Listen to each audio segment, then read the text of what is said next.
One of the hardest things to do for yourself, or even if it's for your children, especially if you have small children, is to sit quietly when there's so much commotion going on around you. When it seems that the turmoil around you is seeking to get your attention, not just your attention, but your action, it's very hard to just sit back and quietly consider and contemplate the situation around you. But that's what God asks us to do so often in times of great difficulty or question, is to be still, is to simply wait.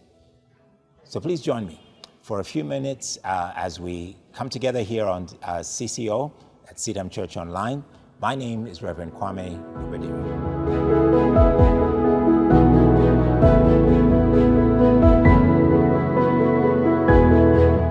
We've been looking at Psalm 46 over the last 2 weeks or so, and I'd like to just draw attention to a verse towards the end of the Psalm, verse 10, where the Bible reads, He says, "Be still," God says, "Be still and know that I am God. I will be exalted among the nations. I will be exalted in the earth."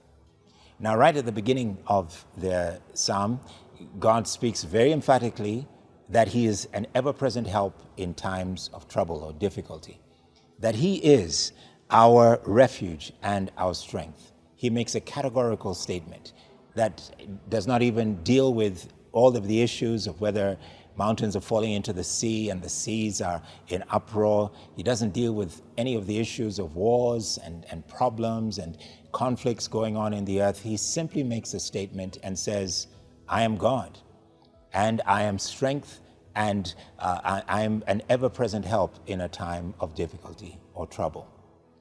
And then, of course, he, as you go through the rest of the psalm and talking about the struggles, the difficulties that occur on the earth, he comes to verse 10, right before the end of the psalm, in fact, the penultimate verse of the psalm. And he says that, know that I am God. Be still. Just take a step back, take a deep breath, and rest. Rest in the presence of God and know that He's in charge. One of the hardest things for you and I to do. And yet, God has given us many experiences that, especially in the past, that when we have actually taken time to quietly listen to Him, move off to a place of prayer, a place of reflection, a place where we can just meditate on the Word of God. God has been able to speak to us by cutting off all the noise and disruption that's taking place all around us.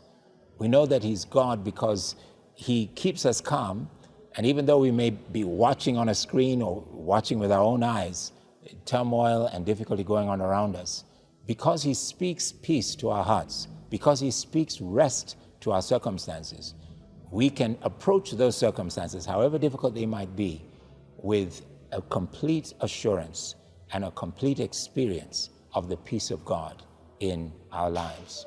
I pray that you will move into any circumstance that tests you, any circumstance that is a challenge before you, from a place of peace, from the experience of knowing without any doubt, emphatically beyond any question, that God is in charge and He is God. He will be exalted in the nations. That's His direct claim without any contradiction. It will happen, and He will be exalted in the earth. So whatever happens to earth, whatever disruption tries to prevail around us, all of that has to silence itself because God Himself says that I am God. I'm in charge. So be still. Be still in your own life personally. Be still as a Christian community and as a community of faith, wherever you might find yourself in any of the nations where this message will be heard and seen. Be still and know that God is in charge and nothing will ever change that. God bless you.